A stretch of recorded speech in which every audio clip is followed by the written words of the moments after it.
All right. How's it going, everybody? My name is Dushawn Williams. This is Christopher Mercado. Welcome to Gaming Over 30. Today, we're going to be talking about something that's kind of hit close to home for some people. So, if you have problems, anything with addictive gaming or anything like that, and you're not really up for the conversation, it's okay. Join us for another episode and everything. But we felt that we kind of wanted to take some time to really kind of talk about it because, as someone who's kind of grown up with gaming, for most of my life at this point and been able to see different sides of it. I've also seen different sides of how people react to gaming, treat gaming, interact with gaming, and all the above. I thought it was a good time to kind of talk about it. And Chris, the first thing I kind of want to ask you today as we kind of kick off and everything, um, was there a time, and you may, if you want to open up, a time that you felt like you were a little too addicted to a video game? I think the closest I got to was probably some point in Destiny where I was super addicted to that game where I thought about it all the time. I always wanted to play it, like it was always on my mind. The biggest thing I would do was try my best not to buy all the cosmetic stuff that I could get, but I would definitely pick up all of like the Amazon Prime, Twitch monthly things that you get for exotics and all that stuff. Like any little chip way I could get any of those things, I would do it just to get it, even though it means absolutely nothing. It's just one of those things like, oh, I gotta get that. Oh, and I gotta make sure to get that. And oh, I need to do that. And oh, do I want to? I could put an extra $20 into this game so I could go ahead and buy all these cosmetics and stuff like that. So there was definitely a point for that where I was like that. I mean, I think that's probably gonna be the most common story because I know for me, there are some games. I think like free to play games times are just really kind of hard to kind of deal with for a lot of that stuff because there are some times where like you really like the aspect of a game and the aspect that you like is like, unfortunately past the cost margin. Like, but in my case, like League of Legends at one point, like I wasn't too big into the game, but I really liked the character art. I really like being Yeah. able to change my character, the different skins. It was something similar to Glory when I used to play, and I just always liked the fact that I could just buy the skins, and I didn't buy them a lot, like just like kind of over and over. But when the sale came on, that's why I was really purchasing them. Because it was like, oh, I can get the whole cyber collection for this, and if I would have did it by myself, it would have been twice or three times the price if I did it just separately like that. So this is a good chance to kind of acquire a lot of them, and I'm kind of like that for a lot of stuff. And I think that's kind of where my addiction kind of comes into for a lot of stuff, where like I have to always be conscious of the fact that like I can't let myself kind of sink into that hole with some games, and in some games I just kind of can't really tackle because I'm afraid I might get into that. Oh yeah, for sure. It's kind of like a really good topic to kind of bring on in a sense because I have like the week off and everything before I move on to a new job and all that stuff, and jumped into Star Rail, which is the Genshin Impact maker creators and stuff like that. Their new game, because Genshin Impact always looked like a game that I would really enjoy, but the fantasy aspect of it was what kind of threw me off from it. And so this was supposed to be more of like a sci-fi fantasy, and I'm like, I dig sci-fi fantasy, so I barely got through like the tutorial I think today because it was really one of those things where I downloaded it and I was like, I'm gonna play this, and then I was like, give me a day to think about it because if this game really gets me and catches me and stuff like that, I don't want to just let me think about it for a minute, make sure this is really what I do because you know what I mean. It has that gotcha effect in it to get you the characters that you really want to try and get and stuff like that. So I was like, let's take a day. I have it downloaded. If I want to try it out, I will. And I jumped into it today, and I'm enjoying it. And it's a matter of once I get past all the kind of tutorial stuff and more into the actual meat of the gameplay, how much of the gotcha aspect will start taking over, or how much I'll put into it. Yeah, and I think Gotcha is probably like my current like thing I have to watch out for. And I think I've already said it before, if not you directly here in the podcast, that for me, like the Gotcha game that I'm playing right now will probably be the only one I play. Just because like Yeah. I've already went through a cycle already with another Gotcha game where I really liked it. And I did buy some of the kind of assets and stuff like that. And it's like after a while you start looking at the credit card kind of funny and you gotta have to put it away. And I was like sad that the game like this shut down, and essentially like everything that you bought is gone. And I kind of had a realization of like, man, like after kind of buying all that and then being denied access to play it at all, kind of really sucked. Like it was just kind of like all that money, they're not going to give it back. You know, whatever they did, they're just like, yeah, we just can't continue this, so we're done for the day, ladies and gentlemen, blah blah blah. And it's like, oh, it's not even like a replayable game at that point. I can't go back and kind of do any of that stuff. And I kind of look at the game that I was playing right now, and I was always kind of again making sure I jump on the deals, make sure I jump on that. Like, do not, if I'm going to spend money, I got to spend it wisely. But Yeah. sometimes you can still overspend, even if you are spending like in the great amount of deal, or if you're like spending wisely and stuff. If your job is still just buying it, then you could still overspend. And I just kind of realized, like, you know what? It's like I can't look at some of these newer games coming out that do look nice. I can't look at Genshin Impact. I can't look at like Star Rail, stuff like that, because it's like I'm not sure if I could do the free to play the whole time. Because if not, if whatever they take out of cash from me, they're definitely going to take my time. And I just really like now I'm just kind of scared for kind of jumping on stuff like that, because I don't really have the time to get a second job, of playing this game. And that's how I kind of feel. The current Gacha game I play is just like, oh, I got to do my daily work, or else like I'm gonna be behind. Yeah, I had that similar feeling for Destiny for a while because I think that's what kind of eventually got up to the point where I just kind of stopped playing it last year. Was life just got so busy and stuff like that, and I was really enjoying the expansion. And I've talked about that before, but I think what just really happened was I just got tired and overwhelmed with the oh you're gonna fall behind, oh you gotta jump back into it, oh what point am I gonna jump back into it so I could play the story parts and then catch up to my light level that I need to get to, and then after I do that all the exotics I might have missed out on and stuff like that. Like there's a lot that goes into these type of games that have all these kind of aspects in it. They want to try to keep you playing over and over again, and I think I'm at the point where I might be done with Destiny for the meantime, and it's gonna take like someone to really bring me back into it to go along for the ride and get me back hooked to it. And so since I have kind of this lull and like this little empty space now, I was like, you know what, I'm gonna try out Star Rail because that might be the option to jump into in there. Because I would spend up to maybe I would average myself around maybe 70 to 100, 120 a year in Destiny with buying the expansions and then spending a little extra here and there. And my idea behind that is like, well, if you're gonna buy a game, it's usually $60 to $70 at this point. So if I'm gonna spend around that amount of money per year, it's just like buying another game. If I spend a Hmm. little bit more, it's because I bought like a quote unquote DLC pack or extra on another game, and this just goes the same way, vice versa. So I'm usually pretty good at keeping myself in track for that stuff.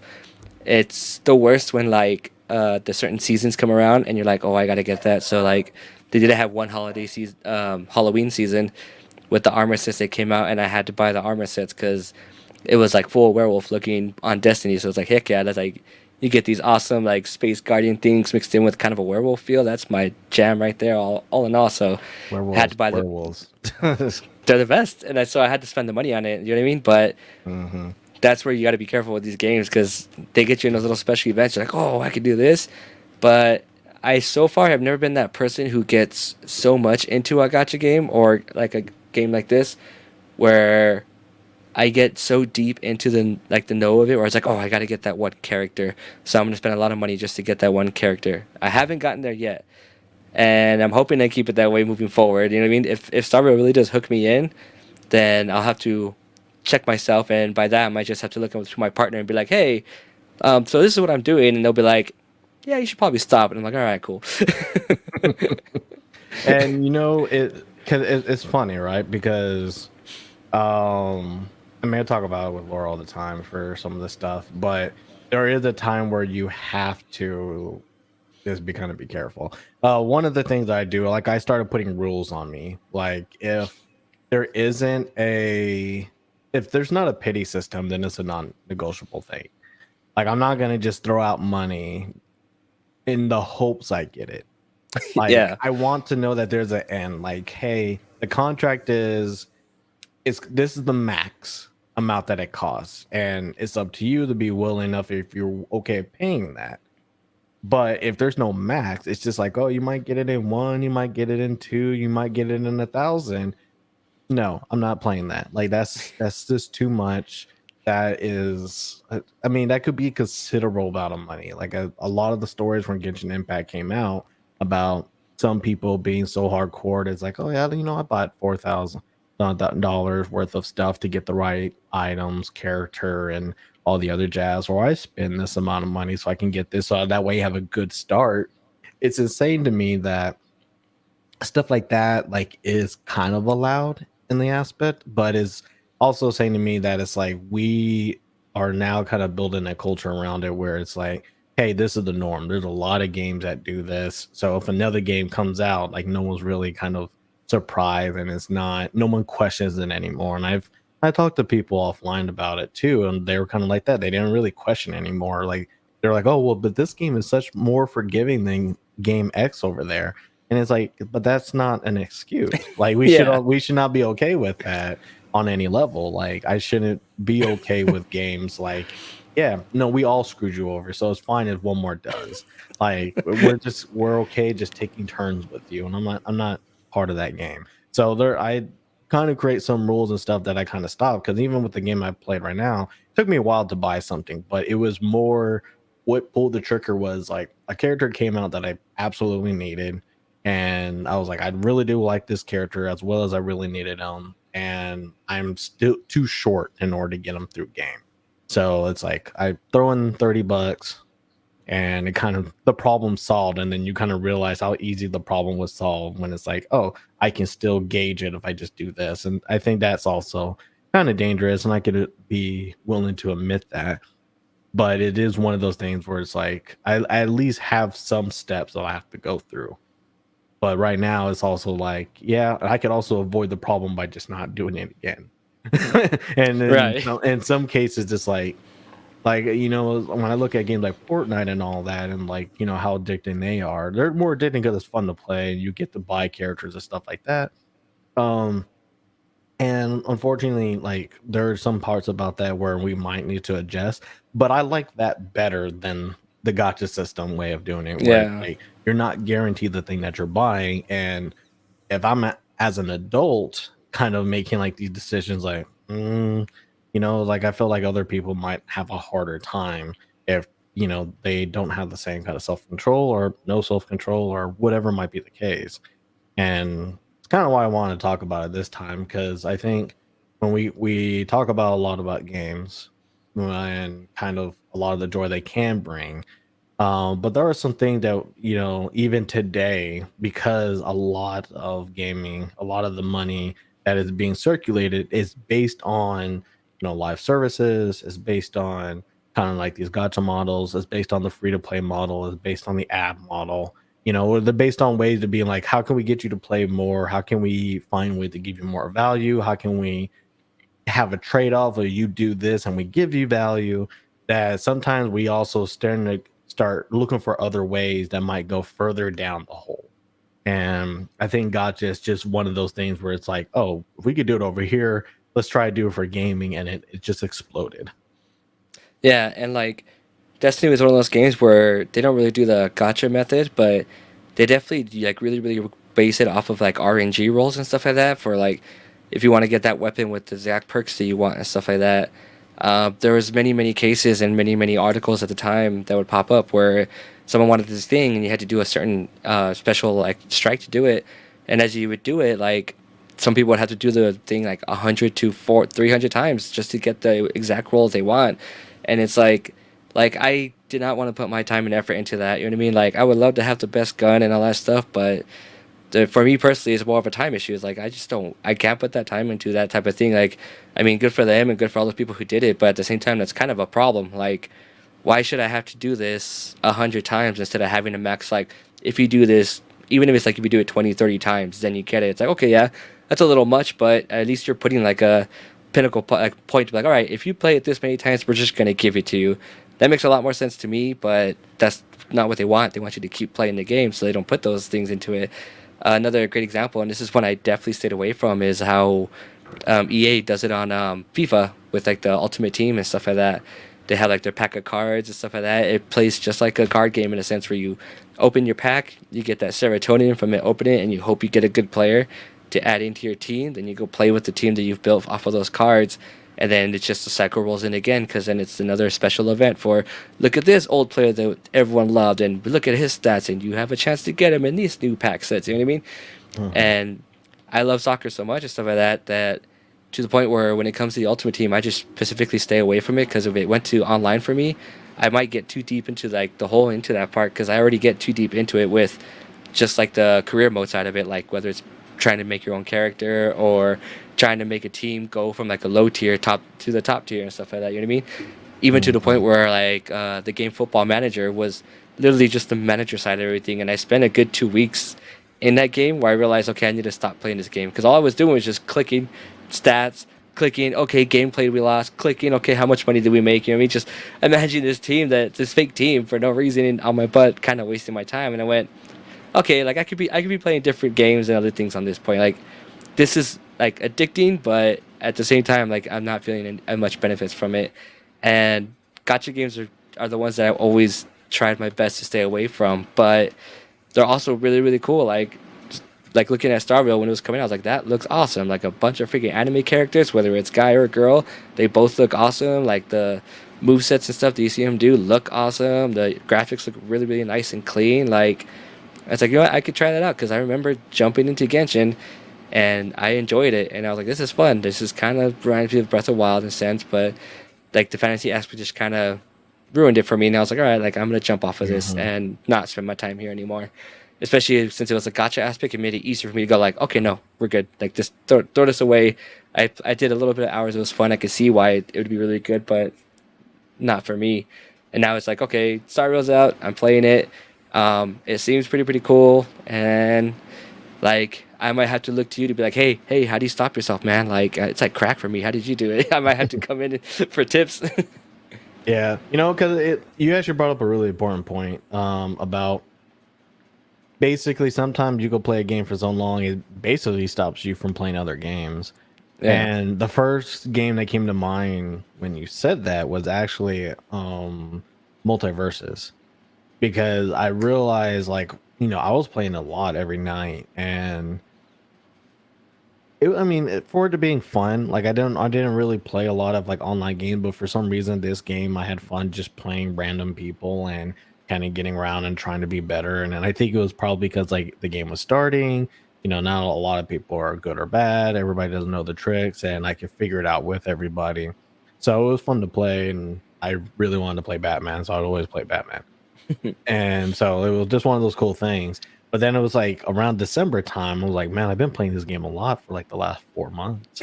Like I've been almost every night. Like, and then like when I played, it's like 2, 3 hour sessions. And it's like I at one point I told you, like my hand that was starting to hurt. Like it yeah, started to kind of affect my thumb a little bit.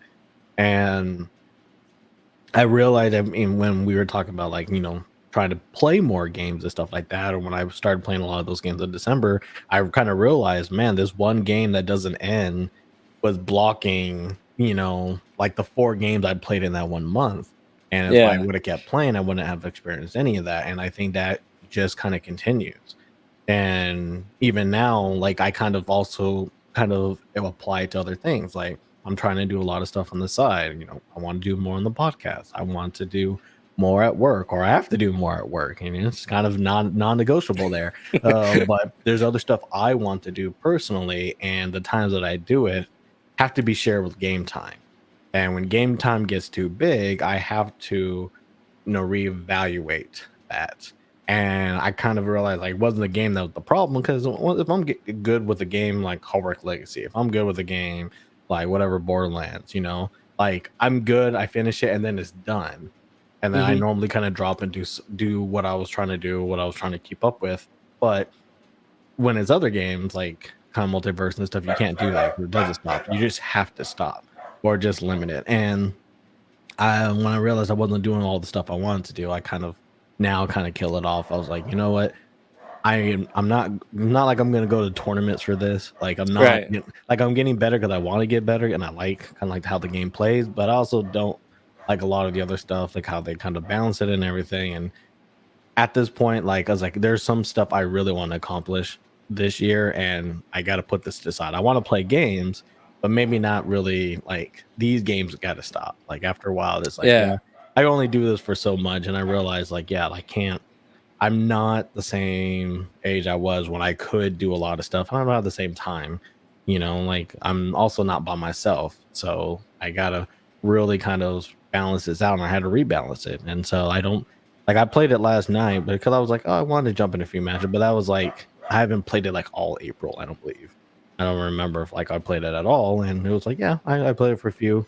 I'm still okay in it, but I got to move on because I got to go edit a video or stuff like that. It was just like I had an itch, I scratched it, and I moved on. That's kind Yeah. of how I kind of tackle that. Yeah, that's kind of what Destiny started to become too at some point where it was like I'd play through it and then I would just mainly jump on for the seasonal content for the story and stuff like that and go through that. And then at that point, I wouldn't really get on that often anymore after that. So it's like, all right, cool. Like I do other stuff at that point, and that's why I did all my schoolwork during that time. And then it just got to a point where it's like, all right, the new story drops, and then I felt myself get to that burnout of like, all right, I'm just in the same cycle again. Like I love this game, I love this stuff, but I think for me it was just time to move on from it. It's like, and that's okay. Like since I've done it, I played so many more games. I mean, it's opened up my like palette tasting for different types of games again. Hmm. So it's been really really nice to have that resurgence last year, and then come into this year and not having to do school anymore. And now I'm actually playing different games and beating them. Like I finally beat Cult of the Lamb, and then they had like their big update. And it's like, all right, cool. So I play it when the big update comes out, and I go, you know what, I think I'm done with this game. Like I could redo these levels again and stuff like that because they're harder and there's new weapons and all this stuff and all these cool things I can do. But I'm like, you know what, I think I'm done with this game. And so I look at my Switch to see what's on the catalog right there, and Okami's on there, the HD version. And it's like, dude, like I've been meaning to play. I've had this bot since like the third year the Switch has been out because I was like, I'm gonna play this game at some point because I've always just wanted to. And so I started playing it, and I was like, hey, this game's really good. And so now I'm playing Okami, Hi-Fi Rush, and then now I started Star Rail just to check it out. And it's like, I mean, I'm actually opening it up to play these different games and beat them and move on, which is really really nice. And Hmm. that's where Gacha can get very very dangerous in Yeah. time wise. Yeah, and that's why I kind of limit like with the gotcha game I have right now because so far it's continuing. I do like the story. I like where it's kind of going. I like the characters and stuff. And I mean, I felt like I caught up with a lot of like the other paid content. And I think I've also kind of stopped with like some of the extra stuff because there's some other stuff I wanted to do. Like I was like, I forgot I do want to go on vacation here and there, so probably not spend vacation money on digital assets. But it's just when we talk about kind of like addicted gaming and stuff, like gotcha is not the only problem, but it's more of like we were mentioning earlier, and I think I forgot to stop you to ask you when you're talking about Destiny. I think it was like more like skill based rewards and stuff like that, which I'm okay generally. Like for like a game like Destiny, where it's massive multiplayer in a way, like you're playing the same game everybody else playing. There's different bosses that drop different loot. Like it's different when it's like, okay, yeah, the skill base is an award or a raid or something like that that you participate in. The part that I hate is the skill base for like the battle pass, or like you Yeah. have to do a very particular action. It's one thing when you just have to beat something like, oh, win 3 matches. Yeah, okay. If you can't, then you go to the PC or whatever, beat them 3 times and get it done. But when it's like you got to beat it in under like 30 seconds, and it's like, I really don't want to do that. Like, I'm not going to pay attention to that. And Yeah. it's just one of those things where it's like when you try and it's like, oh, you keep doing it, and then you're like 61 seconds, 62 seconds. You could do it, but like you're off by a little bit. And it's like, even when you have like a PC or whatever you're trying to do, unless you can spam something, then it's just annoying to do. And it's like, oh, I hate this. And then for like multiverse, the thing that I hate that they do for their dailies is that you can't tackle all the dailies at one time. That they're always Mm, randomized and they only do 3 at a time. So they have like 6, I believe, that you do every day, but you only see 3. So you could have already did the requirements for the other 3 that you can't see, but it doesn't count until you finish the first 3 requirements, or at least that's one of the messed up. requirements.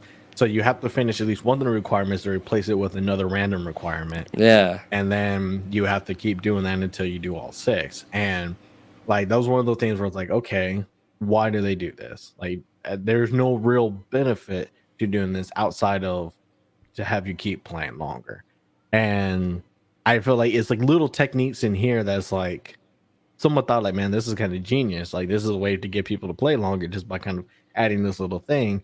But Yeah. then it's like, oh yeah, but it's like I don't want to play longer like that. Like I just, like you if the game's good, I will play longer, but you don't have to like kind of goat me into it. Like I'm already Yeah. playing the game at that point. Like I'm already playing multiplayer. Like that's the replay value right there is multiplayer. I don't need to play it to be Superman and throw someone off the, the stage 5 times in order for me to get the check mark. And then it only counts a lot of times if you win. So you gotta did it Oh. or you gotta, all that. And but if you don't win, even if the requirement wasn't a win requirement, like you might not get it. So it's like, I hate those with a passion. Yeah, and I could see what they're trying to do there because they're trying to make you play with different characters, play the game longer, and at the same time maybe you learn something new or skill or even realize, hey, this character acts like this, so when I fight him, I know that there's this much latency and et cetera, et cetera. And I get that, but when you're trying to make it like a daily thing and stuff like that, or sometimes like a battle pass thing, that's where it gets egregious and gets kind of like, okay, now this isn't fun. This is just a chore for me at this point. So like, and that's how it was with Destiny. Like, they didn't really have dailies like that, but they had specific weapons. But in order to get the exact perk you wanted, like it just had to drop for you. Like you're Yeah. gonna get that weapon at the end of the line, but you might get it with the perk you don't need or the item you want attached to it. So you're like, oh no, well here we go.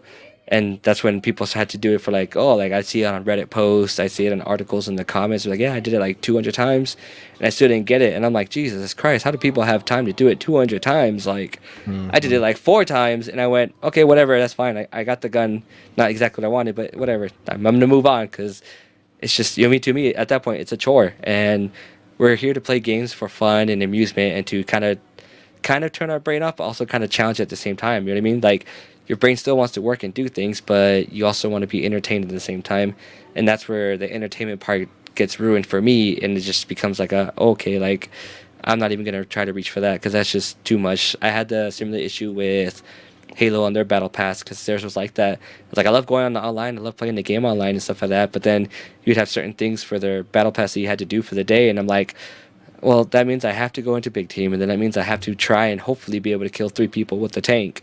And it's like it's very specific, and at that point, it kind of ruins like the game at the same time too. Because if you're playing multiplayer, well, you're not really there to win. You're there to get 3 kills with the tank, so you can get that little pop up for the next one and stuff like that. And that's where I see what they're trying to do, but it's just kind of like you got to rework it a different way, so that way it keeps the momentum going with the game. So that way people like us who love playing games all the time, so that's the point where we're doing a podcast about it. Like some of us might struggle with it, but people who just go to work and play 1 or 2 games a day on their Xbox or PlayStation, like they really don't want to do those egregious challenges because they're like just trying to unwind and play the game. And that's where I think it's hard to find a balance because you want the creativity from developers, but at the same time, that's where it gets really really hard. Yeah.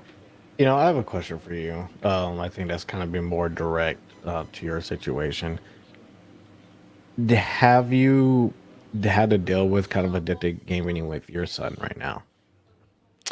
No, I think the closest I've had to do is with Fortnite, but he's learned how to like mid max Fortnite to the point where 9 times out of 10, just playing with his friends, he'll get to level 100, and he'll always keep enough V Bucks from playing the game on its own to be able to buy the battle pass on his own, like just from like playing the game from not the currency you get in it. And so he's always like, all right, I need 1,000. I need 1,000 of this one. That way I can make sure to unlock it. And he always does it. And at that point, if he runs low by the next season, he's like, oh, I'm short. It's like, okay, well, I just pay an extra $5, and like I could spend $5 on my kid for this little thing. You know what I mean? Hmm. But it's never been to a point where he's like been addicted to these things, and I think that's more on me being with him and knowing how these things work and stuff like that, to let him know like, hey, like this stuff is just cosmetic stuff, you don't need it. Even if no matter what your friends say, if they all want it, like you don't really need it, like unless it's something like all your friends got it and they all want to do it and stuff like that, then we'll have a conversation about it and we'll work to a goal as to why you could get that, you know what I mean, perk or stuff like that. Like, hey, on your next test, do an A on this, or make sure you do this at the end of the week, things like that. You know what I mean? That way he has reason behind it to get that thing that he knows is kind of non-existent and that he's never really gonna actually own or actually have any meaning to himself other than just his friends on games. And I could see where a lot of other parents have that issue because they don't know how this stuff works.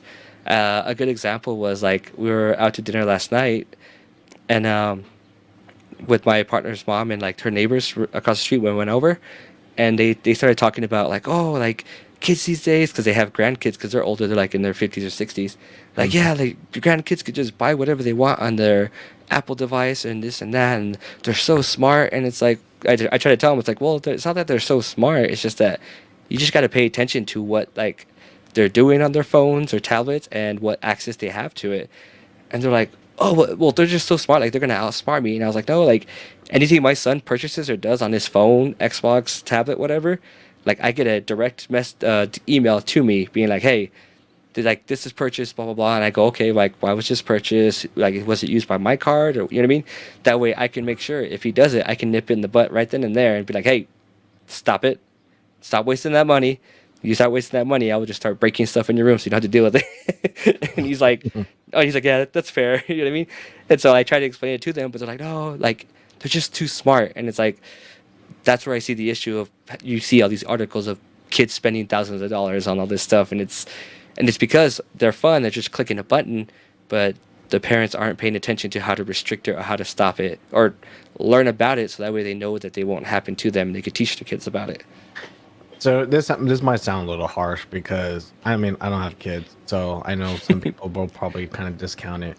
But do you feel that a lot of that's an excuse? Um, when people say like, stuff like, oh, my kid might be too smart for this, or like I don't really get, all this, when it's, because when people say it, they normally say like an iPad and stuff like that. And there are a lot of times where I'm just like, what's there to get? Like they can't buy anything. There's not a credit card or anything really tied to it.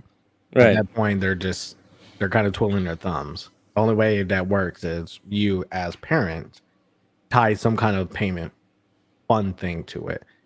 So to me, like when I kind of hear a story like that, and it's like, well, it's easy for them not to spend $1,000 if you don't put the $1,000 credit card in it.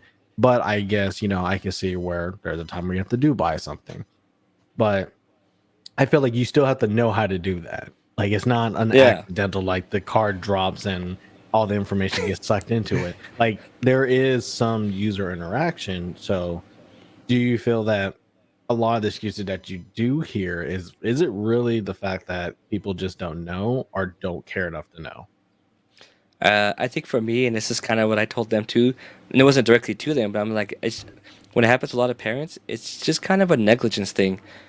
Like, and it's the same idea that like we had growing up with our parents, where they didn't spend a lot of time to understand the things we were really really into, because it just wasn't their thing at all. It's like, oh, the video games, that's Chris's thing, that's Dushan's thing. Like, I know about it does this and that, and that's about it. You know what I mean? Hmm. And I see that today with parents, or like when I'm around parents, stuff like that. They're like, my sister's a prime example to it. Sorry for putting you on blast, but like she'll be like, oh yeah, like that thingy, and he's like, what thingy? She's like, oh, that thing they do on the games. I'm like, oh, they're playing Fortnite. Yeah, like how does that? I don't know how he has an alien skin because her son's obsessed with aliens. Like, it's because they had a time when they could put it on there and you could purchase it, and since you purchase it, you can just use it whenever.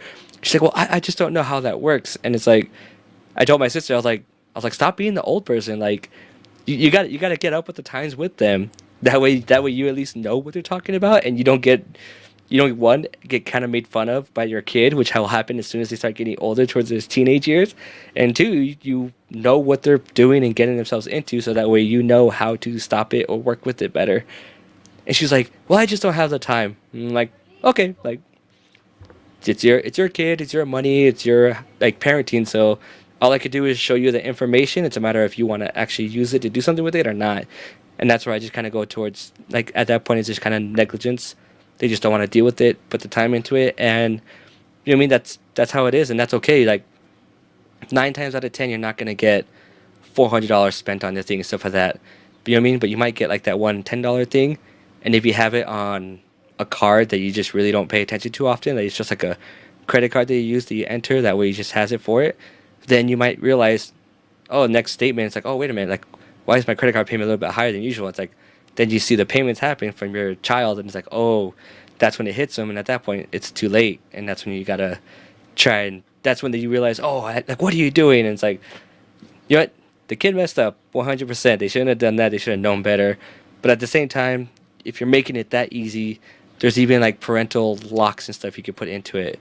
You know what I mean? So it's they just gotta look after it, and a lot of it's just a simple YouTube search. 9 times out of 10. And I guess that's kind of where my thought process is that it's hard to put a lot of onus on the kid. The kid's goal is I want it. Yeah. And they'll make whatever kind of presentation, whatever they need to do to say why they want it and stuff like that. But like the information I always see, at least when my parents will always come out is, oh, what is it and how much? Like, because the second part will probably discount the first part immediately. Right. If it doesn't make sense. It's like, so you're buying a video game, but it costs this much. No, like that's kind of how the process is, and I think that's how like at least our parents kind of really deal with it. But I do see a lot of parents our age, and a lot of them would say, they don't really understand like parental controls. They don't understand like how to put like certain accounts on phones and stuff. And for me, it's kind of weird, and I guess it's just I don't quite get it because yeah, like you said to me, like YouTube University, go Yeah. put it on there and throw it in there. Now we have Chat GDP. Like it might be wrong in some cases, but if you put how to put parental, lock on something, it more likely is going to give you like the right answer or at least put you in the right direction at this point. Right. Like the resources to the fingertips that you have are ever so growing that it's like it you'd find me a book that you can't get the information out of. It's just one of those things where it's like you use the phone every day and you're telling me that you never kind of once question, like the tablet or whatever. And I guess that's just kind of how I see it a lot. It's just, again, not to try to be too kind of rude about it, but it's just like I just don't see how a lot of that can be an excuse when there are some crazy parental controls that you can take advantage of, and Oh a yeah. lot of crazy like family saving stuff. Like Google has a way for you to like connect all the accounts together, identify who's what, get instant stuff. There's a lot of paid services. Like I think Q Studio is one for like literally getting everything that your child does on the phone, and it's like what, like 20 to 50 bucks or whatever. Like it just kind of, yeah, here's the report card. They were being Yeah. bad. You know, it's weird when it's like all this technology is literally available to them on the phone itself, and people are still like, "Well, I don't have time to deal with it," and they go back in the phone and do something else. And it's like you're literally a user on the phone, and you're telling me you can't. But I've also been in the situation too where like I had to explain which I felt were very common knowledge stuff with computers, and I realized that it just a lot of people just don't touch this stuff.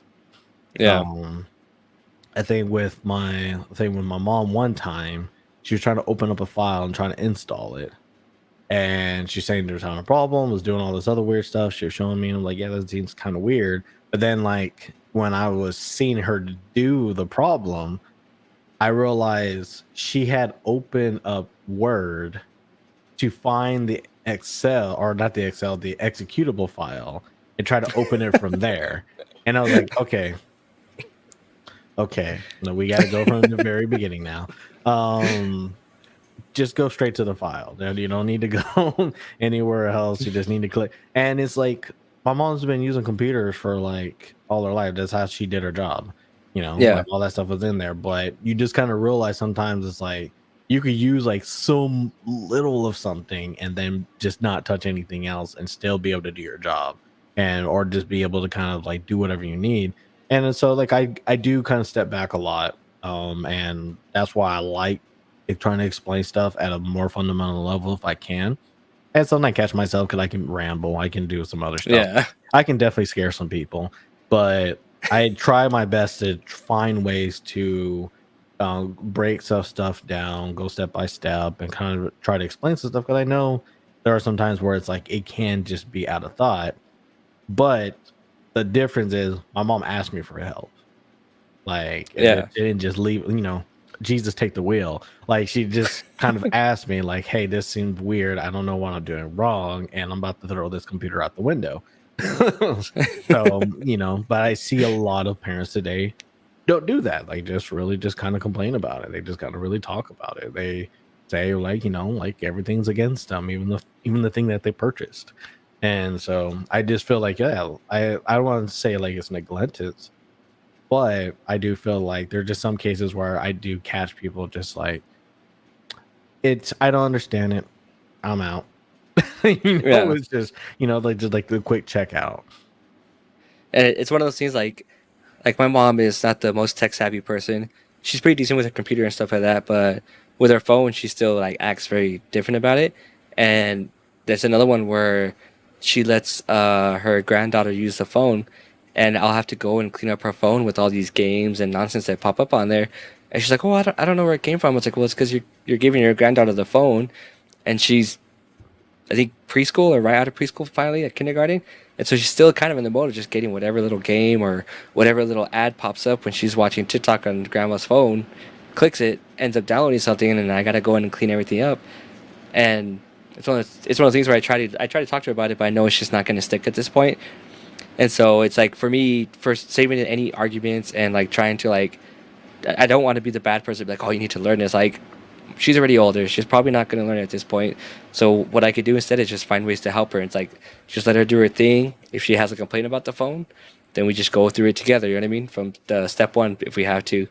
And I try to do that with parents too, because parents just really don't understand the whole gotcha system and the whole like not as much anymore, but like loot box system and stuff like that. But I know like EA still does it and 2K still does it and stuff like that. So Call of Duty doesn't do it as much, so it's a little bit easier to get kids on it. But if you're doing Call of Duty's, oh my god, what are they called? The 1 versus 100 battle royales. Oh, There you go. yeah, I don't If even know, homie. yeah, if you're doing like the Call of Duty's battle royale, then it's like okay, hey, if they're playing that game, that's where you need to be careful. And I try to tell parents out of anything like the biggest thing that's gonna get you in trouble with your kids money wise is gonna be on the phone because the phones, games, stuff like that are all built to, you know what I mean? Put this gotcha system in, put this kind of loot box system in, put this little, uh, you know, like slot machine game, whatever. And it's pretty much gambling 9 times out of 10 in a sense. And you have like countries in Europe and stuff like that starting to put like laws against it and like make sure like there has to be disclaimers in the front and there has to be parental improvements in the front and stuff like that. And it's just a matter of me telling these parents, hey, like just when they have those things, just make sure you, if you have your card attached, just make sure you have to put in a PIN number that only you know, and don't share it with them, so that way they can't do it. And if you do And a choose pin like a number PIN, that you will remember. yeah, it's like one you're gonna remember, two that your kid won't figure out too easy, or it's just like, oh, it's my birthday. Well, of course they're gonna figure that out. You know what I mean? Like you have to be a little strategic with it, just so you can help protect them, because they're just gonna click and go. You know what I mean? I get it. Like we were lucky enough to grow up with video games where the click and go was just a play. If I gotta go to that side of the screen, I gotta just click and go that way. I'm not.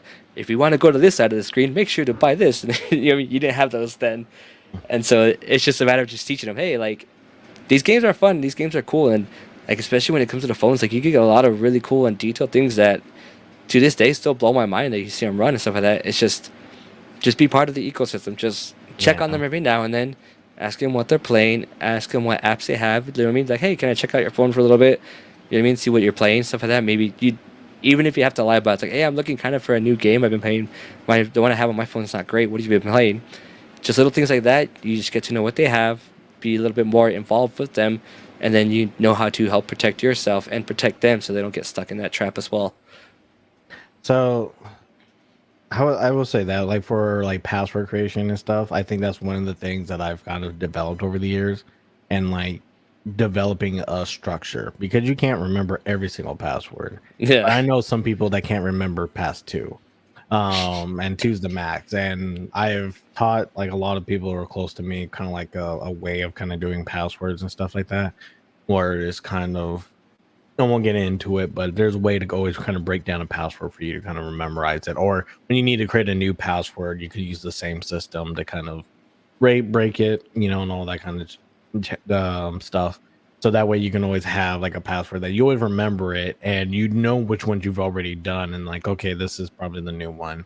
Kind of get it out there. Like I tried to help in that aspect. And I know that's always the most scariest part for some family Yeah. members. A lot of people don't really put pins. A lot of people don't put passwords on their phone. Like for me, like I have to put it on my work phone, of course, but I ended up also doing fingerprint and stuff for my personal phone. And it's not really because I have like crazy picture or something like that. It's just gonna Right. it's like, well, I mean, kind of already stopped people from actually stealing the phone if it ends up just being like, oh, I can't use it. Damn. Especially if you lock it down to the account level, like on the low level of Android and stuff like that. At that point, they can't sell it. It's like Yeah. so. Here's one of the things. One of the questions I do want to kind of move on to is, do you feel like there are also external factors? And I think this is something I don't really see a lot of people talk about as much, but external factors of how people get addicted to gaming. That's not really the game itself that's getting them. So, example would be, we see a lot of the streamers and stuff, really promoting games. They're like the biggest advertisers for like a game because nobody wants to play a game that no one never heard about. Right. Um, but sometimes they also play like Stake when they were playing like a lot of the casino stuff, and they see Drake do it, and they see Aiden Ross do it. Someone with the same mentality as them, and they're seeing their dopamine go up the roof, and all the money kind of going. And they're like, I want to do that too. Like, do we also kind of blame a lot of this for some contribution to addictive gaming? It's definitely you could put a blame onto it and stuff like that. And when it comes to the influencers and stuff like that, the way I try to look at it is if you're gonna be following influencers and stuff like that for like medium stuff like that and they're advertising a game, you usually want to try to find an influencer who's gonna be a little bit more realistic about what they're promoting. You know what I mean? Like they'll be like, hey, like I'm promoting this game, blah blah, and they promote it.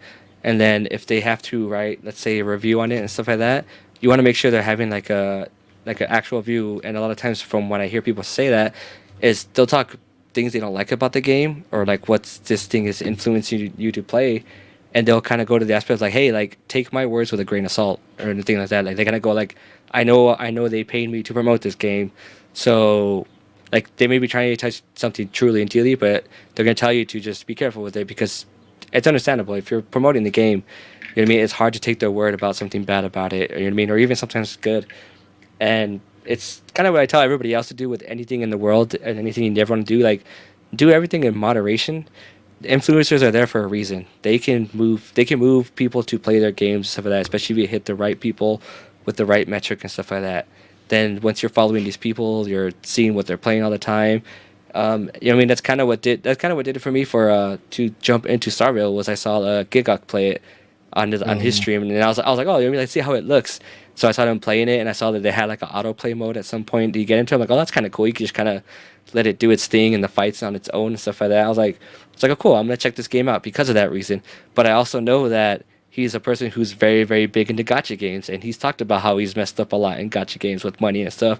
And so those are the things I paid attention to be like, okay, like I see how he got sucked in. He talked about why he got sucked in and how it might have been a bad thing or a good thing. And even during those times when he talks about videos like that, he still has a promotion for this gacha game. You know what I mean? And it's just is what it is. That's how the system works. That's how they make their money. And I'm not gonna be destroy them and stuff like that. Like the only people I feel bad for and stuff like that in those aspects is when it's actually like a bad situation, like the Logan Paul one with that game he made that as like an NFT version of a game, no, and crypto too.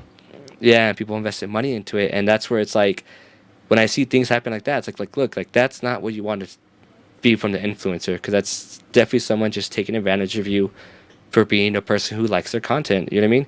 Not saying you can't like their content and stuff like that, but just you need to look at what they're promoting, why they're promoting it, and how they're promoting it, and that's where the influencers become a problem. You know what I mean?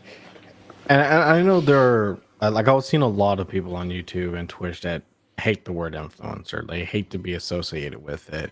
And sometimes I hate the fact that they don't kind of realize, well, that's what you are at the end of the day. Like Mm-hmm. when we do stuff, even on here, like we're not really influencer, like it's just being you know, talking about stuff. But sometimes I still worry about kind of what we say on here. And like I watch a lot of Gigox videos as well, and I seen a lot of the Genshin Impact ones. And yeah, he has talked about like, you know, like man, we gotta put a pause on it and all that. But the my problem with kind of like a lot of like those kind of YouTubers or Twitch streamers stuff like that, like as much as they say it, they still do it. Like a Right. lot of them, like you know, he's saying like, oh, if it wasn't for the fact that like he was getting viewership on the videos and stuff, he probably wouldn't be playing Genshin. It's just Oh now he yeah. has like an outlet that's like, oh, if I play it, people watch it, they join. I'm not playing by myself. I get revenue for it. I can put in an ad for another game, or Ray Shadow Legends wants something to do. You know, like I can still do all that. And so now it's a business decision. And you have to be able to understand that this is fun for him, but it's also a business decision Right. because he doesn't post a lot of content on that page. 'Cause that's like his personal, like or other YouTube channel where it's just he's either gonna post that or what anime comes out.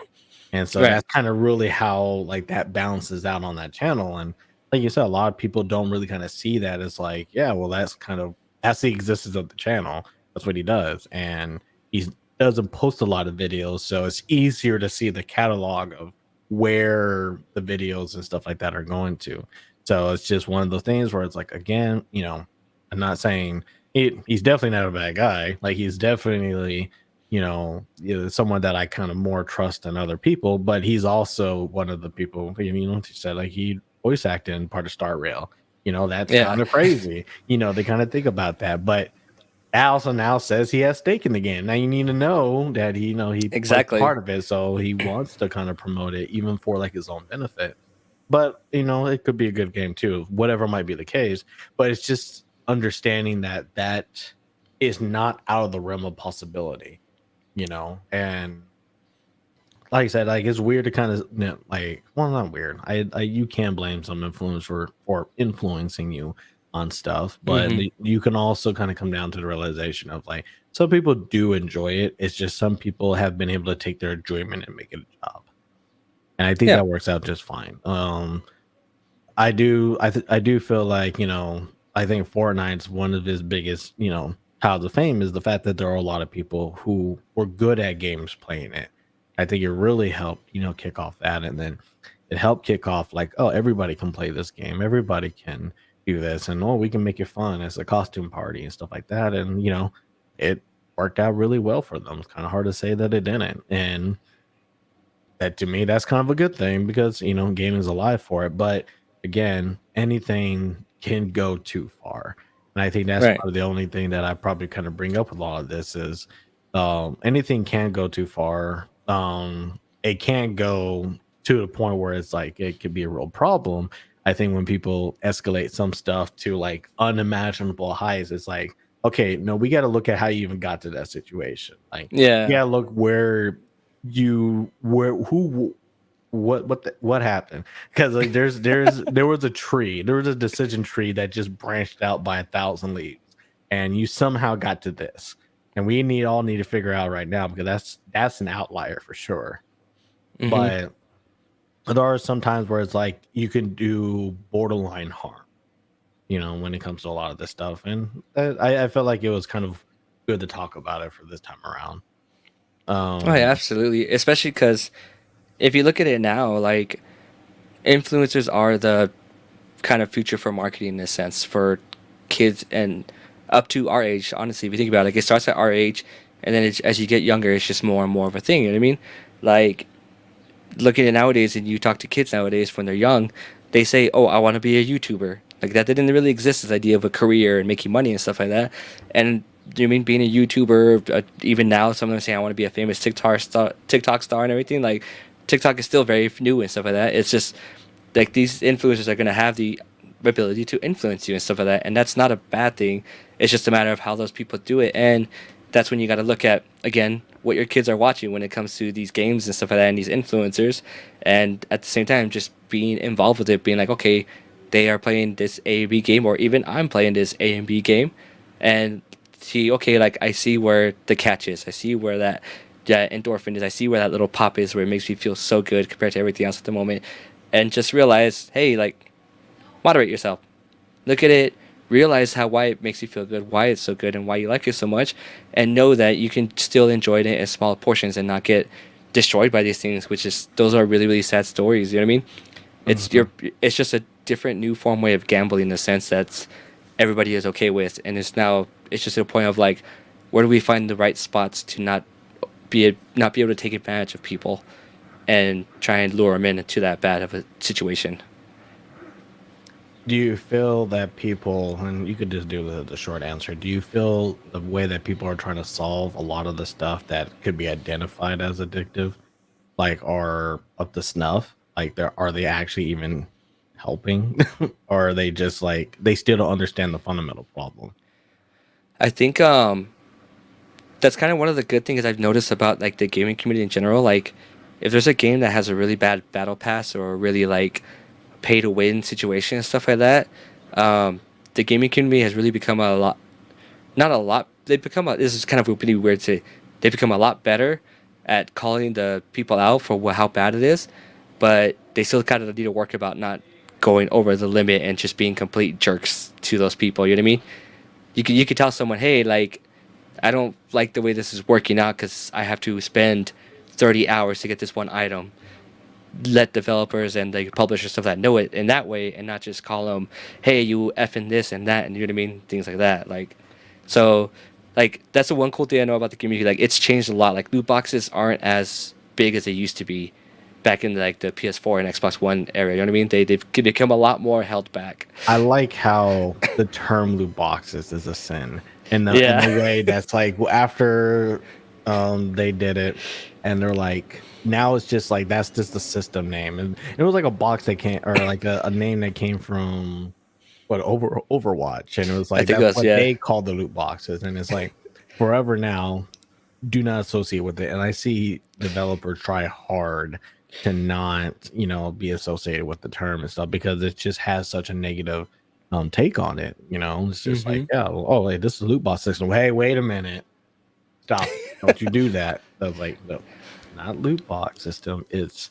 randomly generated rewards. Yeah. It's just stuff like that. And I will agree. When it comes to, at least on the gaming side, gamers have been pretty good about policing ourselves. Like, when something is egregiously bad, we gonna talk about it. It's gonna be on the Yeah. forum. Like, it's gonna be on Twitter. Um, I think my problem is people who are not in the know, people who are not gamers, and then trying to now also be like, hey, like, I think y'all people over there like need to cut it out, or we just need to, write a law that kind of solve the problem. And it's, Yeah. but y'all don't understand the problem. Y'all trying to bundle the problem with other stuff, but y'all not trying to really understand the problem. And they'd be like, well, this person on the iceberg somewhere, they did a research, and they said, the problem associated with this. And it's like, not only do I not know who that person is, we don't have no icebergs in the United States, so I'm not sure how the relevance is in that aspect. Yeah. But it's one of those things where it's like, someone else said it, so it must be true. And it's like, okay, well, give me some more context on that. Like, why do you believe that's true and not everything else? Or not Yeah. like other gamers. Like, honestly, you wouldn't ask a drug dealer to tell you how not to do drugs. But I mean, it's one of those things where it's like, yeah, I could still ask another person who's in the know what they think about it. And I think this is what this conversation was about. I mean, me asking you, how do you deal with some of the stuff, and kind of why I asked you stuff about your son, because that's just stuff that I haven't dealt with, and I might not, ever deal with, but I have dealt with other stuff. I think me and you Yeah. have been in Well, at common. the same time, too, it's just an important conversation because there's a lot of people our age and younger that are parents, and they still kind of don't know. So it's like my number one thing is always just be a little bit involved in some way or form. Know what they're playing. You don't have to know every single thing or how to do it, stuff like that, but just know what they're playing just watch a couple of short YouTube videos on it. You may take your time away from your sports news, from your makeup tutorials, all that stuff, and just be like, hey, I'm gonna watch these couple of random videos of this random influencer. But that way, I know what the game's about, and it just goes a long way, so you could just protect yourself and your kid. Yeah. And I think we'll probably kill it there. Everybody, we do really appreciate you joining us, and see you next time.